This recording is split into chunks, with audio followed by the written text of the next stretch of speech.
سلام كمي صنحو كبرى تخطتلت نلوم حاموس 14 جنبوت 2026 زتدالو حدش زيناتات حيزلكم قريب اللهو مكتتالكم يعدم فلما كان بتاتو لوم اب سودان كتما بورت سودان وكلت استفلال غرابتا هاجراتن كللاتن ابسترخابل استخايد صمدو زملكاتن اب ኢትዮጵያ ብስተኻየደ ከቢድ መጥቃዕቲ ልዕሊ 20 ሰባት ከም ዝሞቱ ከም ዝተገለጸን ዶክተር ደብረጽዮን ሎም ዝሃቦ መግለጺ ዝምልከትን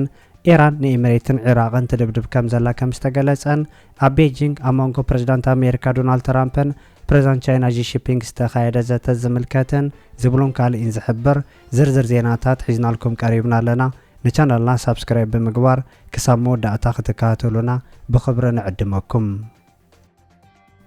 ኢራን ኤምሬትን ኢራቅን ትድብድብ ከም ዘላ ተገሊጹ ናይ ኢራን ሰብልዎ ነፈርቲ ውግእ ኣብ ልዕሊ ናይ ኢራቅ ናይ ራዳር ስርዓት ድሕሪ ዘካየድዎ መጥቃዕቲ ኣብ ልዕሊ እቲ ማእከል ከቢድ ዕንወት መውራዶም ተገሊጹ ኣብቲ ኣብ ልዕሊ ናይ ኩርዲስታን ሓይልታት ከም ዝተኻየደ ዝንገረሉ ዘሎ መጥቃዕታት ነቶም አንጻር ኢራን ዝንቀሳቀሱ ዘለው ናይ ኩርዲስታን ሓይልታት ዕላማ ዝገበረ ምዃኑ እውን ምንጭታት ኢራን ገሊጾም ኣብ ዶባት ኢራን ቱርክን ኢራቅን ዳግማይ ግጭት ከም ዝተበገሰ ዝሕብረው ናይቲ ከባቢ ጸብጻባት ኩናት ናይቲ ዞባ ንሓይልታት ኩርዲስታን ዘላዓል ኮይኑ ከም ዘሎ መወዳእታ ዘይብሉ ህውከት ኣብቲ ከባቢ ከልዕል ከም ዝኽእል ይንገራሎ እዚ ከምዚ ኢሉ እንከሎ ቀዳማይ ሚኒስትር እስራኤል ቤንጃሚን ኔታንያሁ ምስ ኢራን ኣብ ዝነበረ ኩናት ናብ ሕብራት መሬት ዓረብ ብሕቡእ ከም ዝበጽሐን ምስ መራሒ ናይቲ ሃገር ከም ዝተራኸበ ተገሊጹሎ ቤት ጽሕፈት ቀዳማይ ሚኒስትር ቤንጃሚን ኔታንያሁ ኣብ መንጎ ቀዳማይ ሚኒስትር እስራኤልን ፕሬዝዳንት ሼክ መሐመድ ቢን ዛይድ ዝተኻየደ ርክብ ታሪኻዊ ስርሒት ከም ዝኾነ እውን ገሊጹሎ ሚኒስትር ወጻኢ ጉዳይ መሬት ዓረብ እቲ ብናይ እስራኤል መንግስቲ ዝወፀ ሓበሬታ ካብ ሓቂ ዝረሓቐ ምዃኑ ምግላጹን ናይ እስራኤልን ኤምሬትን ርክብ ኣብ ዘይወግዓዊ ምብጻሕ ዝተመርኮዘ ከም ዘይኮነ መሊሱሎ ሓይልታት ኢራን ንናይ ኤምሬት ማእከላት ብተደጋጋሚ ዝሃረሙሉ ምክንያት ካብ ግዜ ናብ ግዜ ይወፅእ ምህላው ዝሕብሩ ናይቲ ከባቢ ምንጭታት ብወገኖም ኤምሬት ኣብ ልዕሊ ኢራን ደብዳባት ክካየድ ጥራይ ዘይኮነ በዓላውን ኣካል ናይቲ መጥቃዕቲ ኮይና ምንባራ ይሕብሩ ኣለው ኣብ መንጎ እስራኤልን ኤምሬት ዓረብን ፍሉይ ርክባት ከም ዝማዕበለን ብስቱር ናይ ሓለፍቲ ርክባት ከም ዝግበረን ዘተንብሁቶም ወገናት ኣብ ማእከላይ ምብራቅ ቀንዲ ጠንቂ ዕግርግር ኤምሬት ኮይና ከም ዘላ ይገልጹ ሚኒስትር ወጻኢ ጉዳይ ኢራን አባስ አርጋቺ ኔታንያሁ ናብ ኤምሬት ምእታው ኣገልግሎት ጸጥታ ኢራን ቅድሚ ነዊሕ እዋን ብግልጺ ኣቃሊዑ ምንባሩ ክሕብር እንከሎ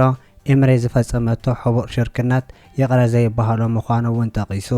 ሚኒስትር ወጻኢ ጉዳይ ሕብራት መሬት ዓረብ ኣብ ዘውፅኦ መግለጺ ድማ ኔታንያሁ ይኹን ካልእ ኣብቲ ሃገር ዝርከብ ወተሃደራዊ ልኡኽ እስራኤል ምብጻሕ ኣካይዱ ዝበሃል ዘሎ ጸብጻባት ንፖለቲካዊ ሃልኪ ዝተባሃለ ምዃኑ ብምግላጽ ክነጽጎን ከሎ ኤምሬት ዓረብ ምስ እስራኤል ዘለዋ ዝምድና ህዝባውን ብወግዕ ዝተኣወጀ ብመሰረት ስምዓት ኣብርሃም ዝካየድ ጥራይ ምዃኑ ወሲኹ የርድእ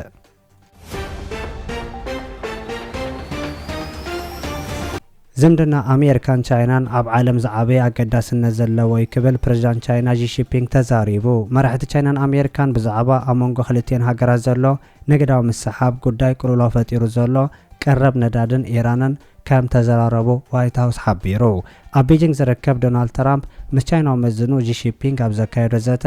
ነቲ ደይሳዊ መራሒ ዘለዎ ኣድናቆት ገሊጹ ዓብ መራሒኻ ንኹሉ ሰብ ዝብሎ ነገር እዩ ምሳኻ ምርኻብ ክብሪ እዩ መሓዛኻ ምዃን ክብሪ ክብል ንሽኮድ ዝተሰምዐ ትራምፕ ኣብ መንጎኦም ንዘሎ ጸገማት ንምፍታሕ እናተደዋወሉ ክረዳድኡ ምጽንሖም ተዛሪቡ ጂ ብወገኑ ኣብ መንጎ ኣሜሪካን ቻይናን ዘሎ ዝምድና ኣብ ዓለም ዝዓበየ ኣገዳስነት ዘለዎ ምዃኑ ብምጥቃስ መቐናቐንቲ ዘይኮነ መሻርክቲ ክንከውን ኣለና እናተሓገዝና ክንዕወት ክንብልጽግ ይግባኣና ክብል ተዛሪቡ ምህናጽ ዳግማይ ዓባይ ኣሜሪካ ዝብል ጭርሖ ትራምፕ እውን ምስ ቻይና ዝቃወም ምዃኑ እቲ ቻይናዊ መራሒ ገሊጹ መንግስታዊ ማዕከናት ዜና ታደሳዊት ሃገር ብዛዕባ እቲ ዘታብ ዘውፅኦ ጸብጻብ ግን ፕሬዝዳንት ቻይና ጂ ጂንፒንግ ናይ ፕሬዝዳንት ኣሜሪካ ዶናልድ ትራምፕ ኣብ ጉዳይ ደሴት ታይዋን ብትረከም ዘጠንቀቐ ተገሊጹ ፕሬዝዳንት ሺ ድሕሪ ዘተ ንትራምፕን ጉጅለኡን ኣብ ግሬት ዎል ወይ ከዓ ቤተ መንግስቲ ቻይና ወግዓዊ ናይ ምቕባል እንግዶት ገይሮሙሉ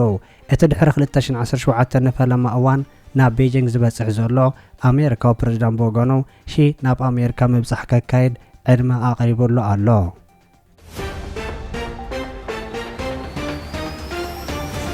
ኣዛዚ ጉጅለ 15 ኣብ ካርማየረ ንሰራዊት ሱዳን ኢዱ ከም ዝሃበ ተገሊጹ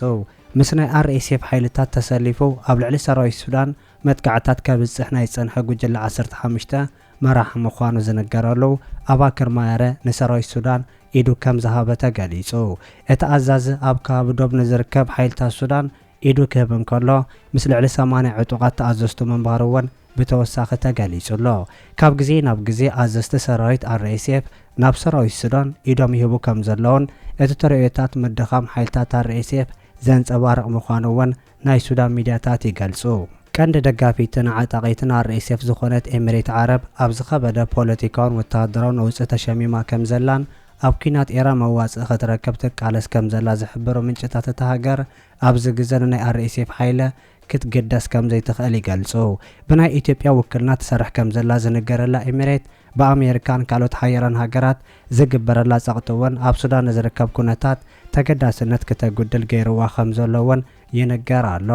ኣማኻሪ ኣሜሪካ ኣብ ጉዳያት ዓረብን ኣፍሪካን ዝኾነ ማሱድ ፓውሎስ ኣሜሪካ ኣብ ሱዳን ሓደ መንግስቲ ሱዳን ጥራይ ክህሉ ከም ትድግፍ ዝኾነ ካልእ ፖለቲካዊ ሓይል ኣፍልጦ ከም ዘይትህብ ምግላጹ እውን ንኩነታት ውግእ ሱዳን ኣብ ሓድሽ መድረኽ ክእትዎ ከም ዝኽእል ብተወሳኺ ይሕበር እዚ ከምዚ ኢሉ እንከሎ ሚኒስተር ማዕድናት ሱዳን ኩባንያታት ዕድና ቀጠር ንምምላስን ብድሆታት ኢንቨስትመንት ንምፍታሕ ምድለዋት ከም ዝተገበረ ኣፍሊጡሎ ሚኒስተር ማዕድን ኖርዳሂም ጣሃ መንግስትን ናይ ቀጠር ትካላት ቀዳምነት ይህቦ ከም ዘሎ ከፍልጥ እንከሎ እታ ሃገር ዋሕዚ ባጤራ ወጻኢ ዳግማይ ንምጅማር ዘለዋ ሰፊሕ ስትራቴጂ ኣበጊሳ ከም ዘላ ገሊጹ ኣብ መንጎ ቀጠርን ሱዳንን ዲፕሎማሲያዊ ንግዳውን ዕዮታት ብወግዒ ምጅማሮ ንምብሳር ካብ ዶሃ ዝመጸት ፈላመይቲ መንገዲ ኣየር ምዕረፎ ነፈርቲ ድሕሪ ናይ 3 ዓመት ምቁራስ ካርቱም ምዕላባ ተሓቢሩሎ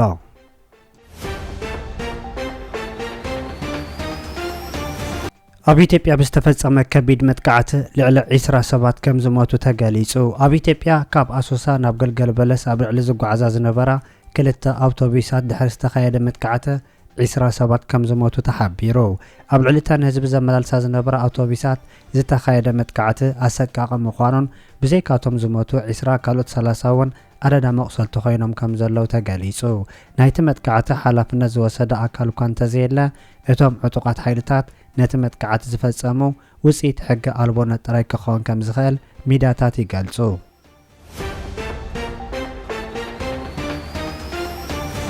ወከልቲ ዝተፈላለዩ ህዝብታት ጎራብቲ ሃገራትን ክልላትን ዝተረኸብሉ ሎሚ ኣብ ፖርት ሱዳን ጽምዶ ከም ዝተኻየደ ተገሊጹ ወከልቲ ህዝብታት ኣምሓራ ትግራይ ሱዳን ኦሮሞን ዓፋርን ካብዚ ብተወሳኺን ሶማል ዝተረኸብሉ ሎሚ ኣብ ፖርት ሱዳን ውዕሎ ጽምዶ ከም ዝተኻየደ ተገሊጹ ጸላው ፖለቲከኛ ኣቶ አንዳርጋቸው ጽጌ ፕሮፌሰር መሐመድ ሐሰን ካብ ውድብ ኦጋዴን አብራህማን ማሃዴ ካብ ውድብ ቤንሻንጉል ጉሙዝ ንኳ ኦሻላ ዝርከቦም ምሁራትን ፖለቲከኛታትን ናብቲ ንዞባዊ ሰላም ዓሊሙ ጽምዶ ዝካየደሉ ኣዳራሽ ከም ዝኣተው ተገሊጹ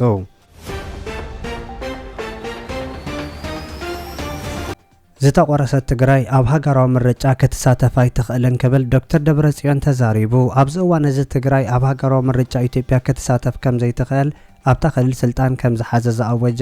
ዶክተር ደብረጽዮን ገብረ ሚካኤል ኣፍሊጡ ሎሚ ኣብ ከተማ መቐለ ኣብ ዝሃቦ ጋዜጣዊ መግለጺ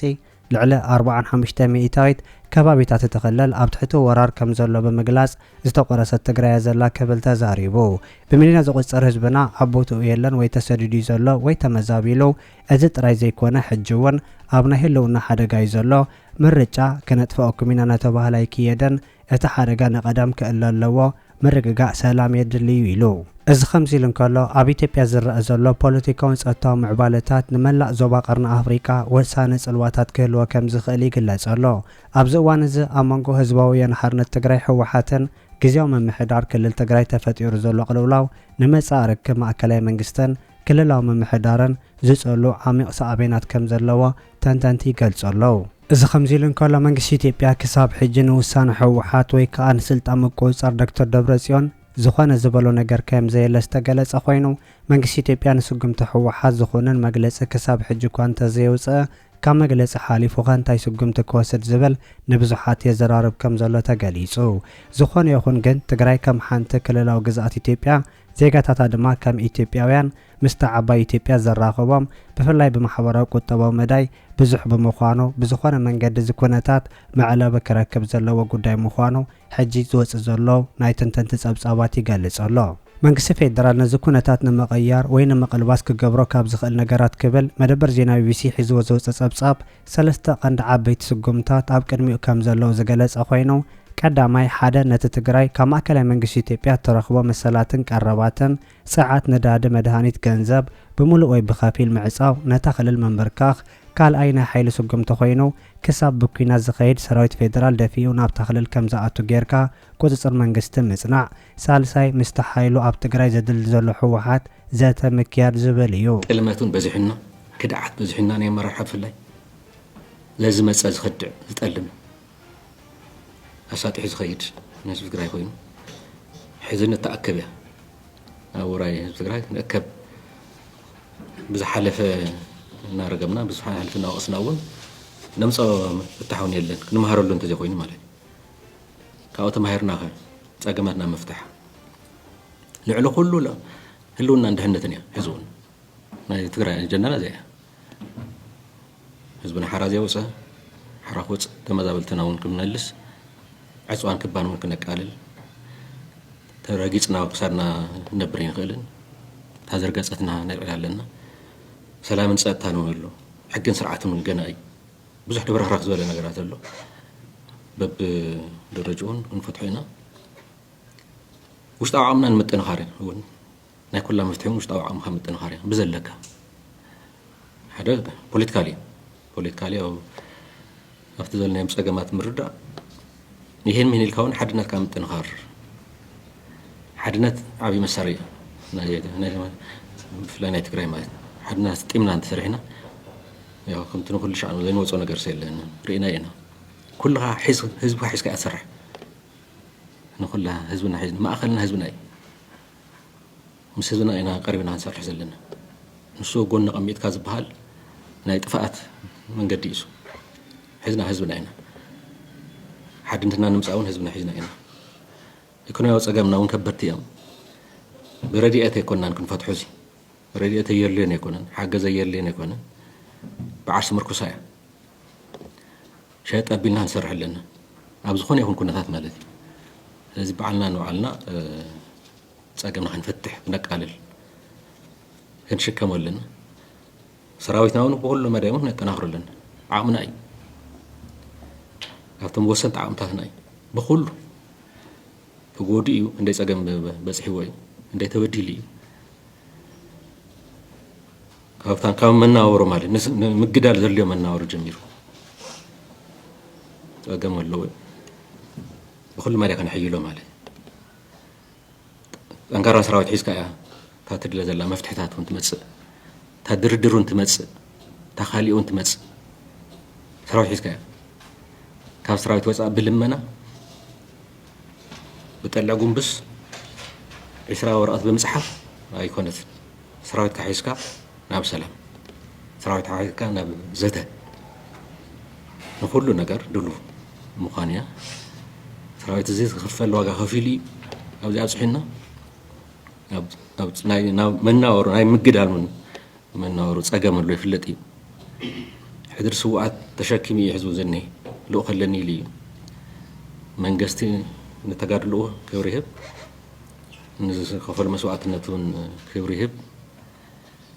ተሸኪሞ ዘሎ ፀገማት ሕድርታት ፀገማት እውን ከነቃልል ሕድርታት ድማ ግቡኡ ክፍፅም ስለዚ ብፀገማት ኣይተሰኮነን ንፈልጥ ኢና ተዋና ዕላማ ናይ ህዝቢ ትግራይ ህልውና እንድሕነትን ንምርጋፅ ኣብ ዝግበር ድማ ልኡኹ ክፍፅም ከም ዝኽእል ንተኣመን ኢና ካብ ዝወፃእ ዕጥቂ ሒዞም ካብ ትግራይ ወፃእ ኣብ ልዕሊ ትግራይ ዝትኩሱ ከም መንግስቲ ክንብሎም ንደሊ መሳርሒ ፀላኢ ትኾኑ እዩ ናብ ዘየድሊ ኣይትእተዉ እዩ ዝሓለፈ ዘጋጥመና ኣሎ ይኣክል ኢና ንብል ፖለቲካ ኣፈላላይ እንተሃልዩ ያ ከምቲ ምስ ብልፅግና እውን ብፖለቲካዊ ዘተ ብድርድር ንብሎ ብዘተ እዚኣ ትግበር ምስ ፀላኢ ኮንካ ተኩስካስ ፖለቲካ መፍትሒ ከምፅእ ኢልካ ምሕሳብ ዓብዪ ጌጋ ኢና ንብል ኢና ስለ እንተልዩ እውን ኣፈላላይ ወይ ኣብተን ዘለዋ ውድባት ኣብ ትግራይ ዋሕዳን ብዙሓት እየን ዘለዋ ترفي أنزلوا تزل أبعتن آتيهم صرحوا قالوا شوفوا اليوم تدليهم كابنا يوعلوا مدب حسب ما اليوم حزب يوصلني كبهذا ناو عدكم مسو ناو حزبكم مسو هلونا عند هنا تسوس تجراي مرجع تساتفوا لو خنا تجراي زي هلونا عند هنا تجراي مرجع زي من قستي زاد اللي دقف وتقبر نزك السالط مالتي الذي حسيبهم ناو حزبهم كمسو مسوعات أنا نقرب أبرق له دياسبورا بفلتيو بزحتو أريسيو تا أرسجناه كم تازولناه سلزل له زاورج كيحن كلكم وجنكم مدحان كل ما داو ألصم حزونا برتعو يزولن دياسبورا حراز يوص حزب له نبوتو زيت مالس حزب له نمر برزكم اللي زل يدقفات له لمون كم تماليز كعلكم كل تسوى مالز قارش تكورو أنا نصور حزب إثيوبيا بزح سجامات تشكيم يزلوا ببخابي بزح سجامات اللوي نسخاتكم أنا أبز بكراي بس تدرر ببدل بمنجست إثيوبيا بس حنا ذلوا في اللي زوال سجام كتردوا تسبيت نقبر الناس ترديهم أخذ مفتاح أكلنا يتمفتحون كتكونوا والنسوع قرابتنا هون قالينا حرسب عالم ونحن سلامين عدلي تا سلام تحقاقيس كيا تا سلام ناي بينات بحال ليلا ناي تقراي ناي تبقى بحال ناي تخابون سلامي يو كاو ناي فلتي أو كنده هو كتن عقر قرين زلو سلام ناي حوار سراحي ناي حادي كونتن وش تعدون ناي بزحيا تخابت خوين ما ناي بزحي نري ألنا اينا تعلم تحقاقيس كيا سلامتي تخابنا سلام خون خابنا كلامي كألا كان مقار ناي بعرف ندقف كتبون إحنا وندلوها تحاورنا هنسرح دوات مخنا كتفلتو صارحنا هتسمعوا ملاش كتفونا نسبة بتعالى ناي كم من قستي قدم إلى زعل الكويت عند تخرات هلونا عند عندنا الذكرى مثل عرسونا الذكرى ناي من الرجاسي زي بزحات وش تعاون قدامهم بدوتات اللونا نزي مكتنا بقدم سعاون سرعنا نسرحنا كم حلف كنديس قامات حلفي عوتات مزقب نيرو حزونكم عوتات من مزقب نلعال كنروارب كمو تروت حقاقزنا ይሄን ምን ይልና ፖለቲካ ወحدነትና አስጥምና ክብርታትና ይትግራይ ወልዓቂብና ክብርታት ማራስኦም ሓግዮም ማራስኦም ከሪሞ ክብርታትና ህዝብ ትግራይ ወን ሓሊና ክብርታት ቃልስና ወን ሓሊና ውደባታትና ወን አጠናኺርና ቀትርን ለይትን ብምርብራብ ናብ ዝሓሸ ክንመጽኸን ንኽእል ተኣመን ነዙን ኩልና ናይ ባዕልና ግቦን አስተዋጽኦን ክንገብር ጻውዒተ ይቀርብ ዘላለም አኩርን ጅጋኑ ስዋዕትና ትግራይ ትስዕር ይቀኒየሊ